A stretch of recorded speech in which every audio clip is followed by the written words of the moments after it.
ত্রয়োদশ জাতীয় সংসদ নির্বাচন সুষ্ঠু ও উৎসবমুখর করতে ধারাবাহিক বৈঠক করছে নির্বাচন কমিশন। রবিবারের বৈঠক শেষে নির্বাচন কমিশনার আবুল ফজল মোহাম্মদ সানাউল্লাহ জানান, আচরণবিধি প্রতিপালনে তফসিল ঘোষণার দিন থেকে প্রতিটি উপজেলায় 2 জন করে ম্যাজিস্ট্রেট থাকবেন। এরপর ভোটের 5 দিন আগে ম্যাজিস্ট্রেট বাড়ানো হবে। অতি শীঘ্রই আমাদের ত্রয়োদশ জাতীয় সংসদ নির্বাচন এবং গণভোটের তফসিল ঘোষণা করা হবে।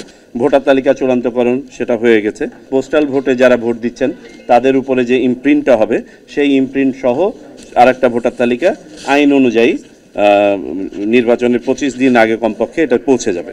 আবুল ফজল মোহাম্মদ সানাউল্লাহ আরও জানান, তফসিলের পর নতুন কোনো প্রকল্প অনুমোদন করতে পারবে না উপদেষ্টা পরিষদ। এছাড়া উপদেষ্টা পরিষদের কোনো সদস্যই পদে বহাল থেকে ভোট করতে পারবেন না। নির্বাচন সামগ্রী আগের মতো আগের রাতেই সকল কেন্দ্রে পৌঁছে যাবে, ব্যালট পেপার সহ।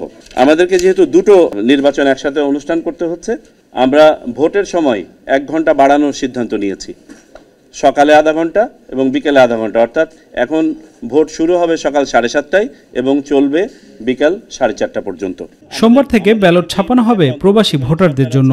বেসরকারি ব্যাংক কর্মকর্তাদের এই মুহূর্তে ভোটের কাজে নিযুক্ত না করার সিদ্ধান্ত নিয়েছে ইসি। এছাড়া ভোটের দিন সাধারণ ছুটি থাকবে। প্রবাসী বাংলাদেশি ভোটাররা আগামী 25শে ডিসেম্বর পর্যন্ত নিবন্ধন করতে পারবেন। আফজাল হোসেন, মাই টিভি, ঢাকা।